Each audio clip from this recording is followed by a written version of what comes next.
दोस्तों, आज तक आपने ना जाने कितने सारे अमेजिंग और मिस्टीरियस आर्टिफैक्ट्स को देखा होगा, पर आज की इस वीडियो में हम आपको कुछ ऐसे आर्टिफैक्ट्स के बारे में बताने वाले हैं जिनके बारे में जानने के बाद आप हैरान हो जाएंगे, क्योंकि ये आर्टिफैक्ट्स इतने ज्यादा रहस्यमय हैं कि इनका राज अब तक साइंटिस्ट भी नहीं सुलझा सके हैं। तो चलिए शुरू करते हैं आज के इस मजेदार वीडियो को। Number 10, giant stone balls. Russia में मौजूद एक कोल माइन के नीचे से वर्कर्स ने 10 अजीबोगरीब बड़ी बड़ी स्टोन बॉल्स को खोजा था और इन बॉल्स के साइज करीब आधे इंसान बराबर, यानी इनका डायमीटर 3 फीट से भी ज्यादा का था। दोस्तों, ये देखने में बिल्कुल चिकना था, जो बारिश का पानी अपने ऊपर पड़ने के बाद अपना कलर भी बदल देता था। और जब इन जायंट स्टोन बॉल्स को पहली बार खोजा गया था, तब इसके बारे में लोगों ने कई अलग अलग और अजीब किस्म की थियरीज दी थी। किसी का मानना था कि ये डायनासोर का अंडा है, किसी का कहना था कि इसे आज से हजारों सालों पहले गुम हुए किसी सिविलाइजेशन ने बनाया होगा, तो किसी का मानना था कि इन्हें एलियंस ने वहां छिपा कर रखा था। हालांकि जब इसके बारे में रिसर्च की गई तो पता लगा कि यह स्टोन बॉल नेचुरल तरीके से बनी थी, जिसकी प्रोसेस भी मोती के बनने के जैसे ही थी, और इसके रंग बदलने का कारण इसके अंदर मौजूद आयरन ऑक्साइड कॉम्पोजिशन था। खैर, जो भी हो, इसकी मिस्ट्री सुलझने के बाद ये मिस्टीरियस स्टोन बॉल्स साधारण स्टोन बॉल्स में बदल गई। Number 9, the tablets of Easter island. Rongorongo tablet पूरे ईस्टर्न आइलैंड पर खोजी गई अब तक की सबसे अद्भुत चीज है। आपको बता दें कि इन टैबलेट्स पर जो इंस्क्रिप्शन मौजूद है वो आज से 1000 साल पहले उसी आइलैंड पर रहने वाले लोगों की भाषा में लिखे हुए हैं।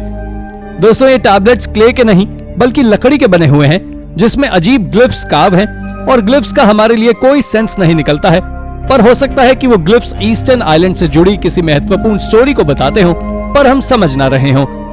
वैसे इसके बारे में लोगों का मानना है कि इस आइलैंड पर जो इंसान सबसे पहले आए थे, उन्होंने इस तरह के 67 टैबलेट्स को बनाया था और उसके बाद इसे हर ट्राइब के पास सुरक्षित रखने के लिए दिया। हालांकि अब तक कुल 27 वुडन टैबलेट्स को खोजा गया है, लेकिन बाकी 40 अब भी बाकी हैं, और आज के समय वो 27 टैबलेट्स दुनिया के अलग अलग म्यूजियम में मौजूद हैं। साथ ही पॉलिनेशिया में भी एक और वुडन से बना टैबलेट खोजा गया है, जिसे लोग रोंगो रोंगो टैबलेट कह रहे हैं, लेकिन असल में अब तक ये बात साबित नहीं हो सकी है। Number 8, mysterious ancient toys.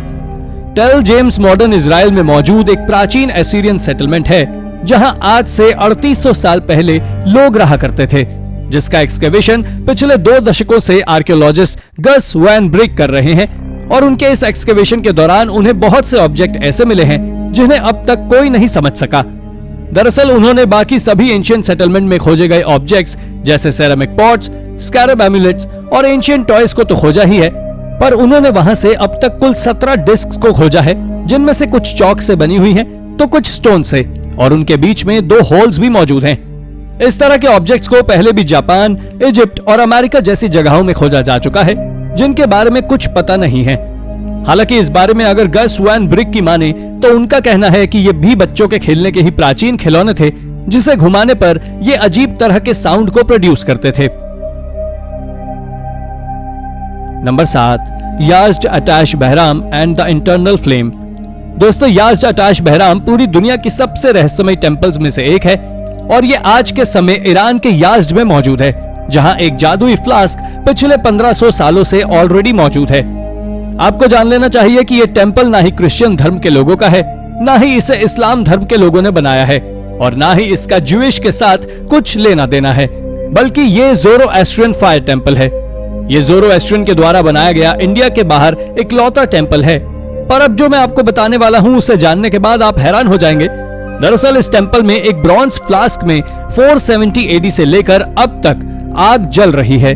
इसके साथ ही 470 एडी से लेकर पिछली कुछ सदियों तक इस जगह लगातार रूलर्स चेंज हुए हैं, पर ज़ोरोएस्ट्रियंस ने अपने इस टेंपल की सुरक्षा में कोई कमी नहीं छोड़ी, जिस कारण से ये आज भी सुरक्षित है, और इसके अंदर जलती हुई इटर्नल फायर भी।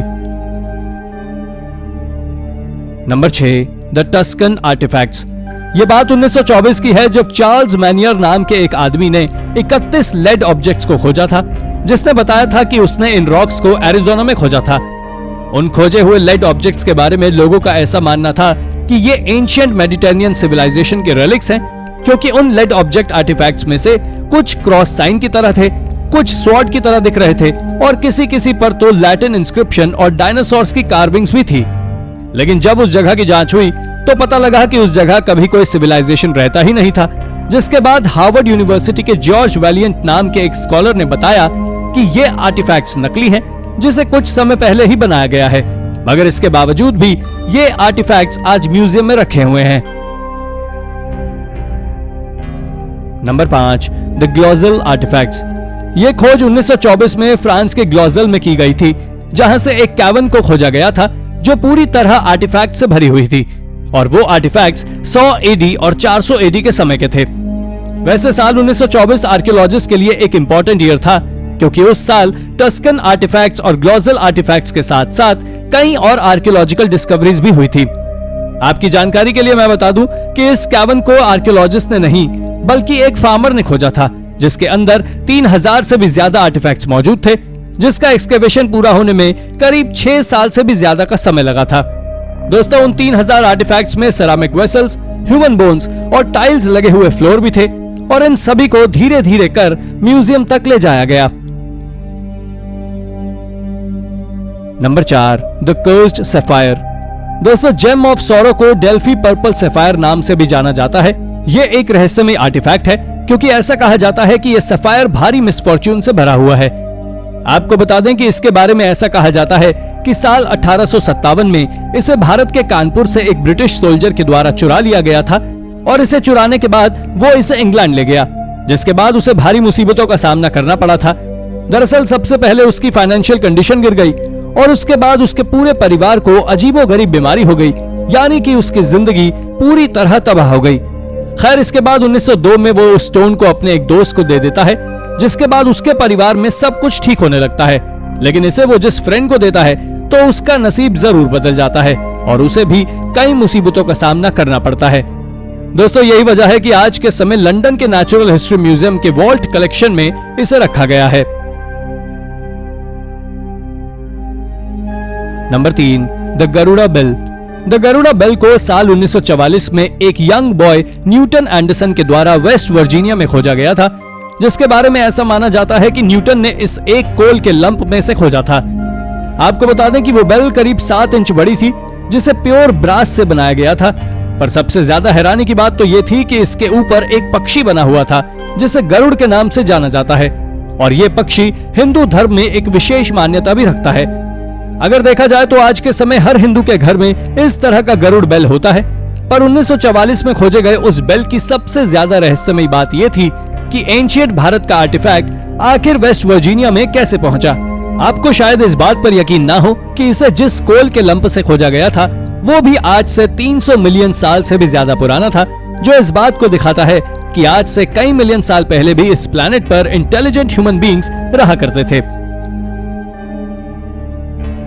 Number 2, the Fisher canyon shoe print. दोस्तों, इस फिशर कैनियन शू प्रिंट को साल 1917 में नेवाडा से एल्बर्ट नाप नाम के एक माइनर के द्वारा खोजा गया था। लेकिन जब उसने इसे एक माइनिंग इंजीनियर को दिखाया तो उसने बताया कि ये एक कोयले के चंक पर बने हुए शू प्रिंट है। मगर हैरानी तो तब हुई जब आर्कियोलॉजिस्ट ने उस कोल के चंक की जांच की और पता लगा कि वो चंक जुरासिक पीरियड के समय का है, यानी आज से 252 से 201 मिलियन साल पुराना। लेकिन इसके बाद मॉडर्न रिसर्चर्स ने बताया कि ये शू प्रिंट नहीं है, बल्कि नेचुरल फिनोमिनन के चलते बनी एक कार्विंग है, क्योंकि इससे पहले भी इस तरह के कई आर्टिफैक्ट्स को खोजा जा चुका है। वैसे आपका इसके बारे में क्या कहना है, हमें कमेंट करके जरूर बताएं। Number 1, creating of forgery. दोस्तों, ये बात बिल्कुल सच है कि 20th सेंचुरी में लोग ना जाने कितने सारे नकली आर्टिफैक्ट्स बनाकर उन्हें असली बता देते थे, पर आज के समय यानी 21वीं सदी में इन सभी चीजों को बनाकर असली बताना किसी अपराध से कम नहीं है। आपकी जानकारी के लिए मैं बता दूं कि हाल ही में एक आर्कियोलॉजिस्ट एलिसियो हिल ने एक रोमन आर्टिफैक्ट के छोटे खजाने को खोजे जाने का दावा किया था, जिसमें जीसस का क्रूसिफिक्शन, क्वीन नेफर्टिटी का नाम और बेस्क लैंग्वेज के सबसे पुराने एविडेंस शामिल थे। दरअसल शुरुआत में जब इसे खोजा गया था तो किसी को इस बात का कोई अंदाजा नहीं था कि ये आर्टिफैक्ट नकली हो सकते हैं, लेकिन जब मॉडर्न टेक्नोलॉजी के साथ इसकी रिसर्च की गई तो पता लगा कि उन आर्टिफैक्ट्स में कई सारे लूप्स हैं, यानी कि ये नकली आर्टिफैक्ट्स है। इतना ही नहीं, जब जांच हुई कि इस नकली आर्टिफैक्ट को किसने बनाया तो जो नाम निकलकर सामने आया वो कुछ और नहीं बल्कि एलिसियो हिल था, जिसके बाद उन्हें 5 साल की सजा भी हुई थी। तो दोस्तों, ये थी हमारी आज की वीडियो। अगर आपको वीडियो पसंद आई हो तो वीडियो को लाइक करें और हाँ, चैनल को सब्सक्राइब करना ना भूलें। धन्यवाद।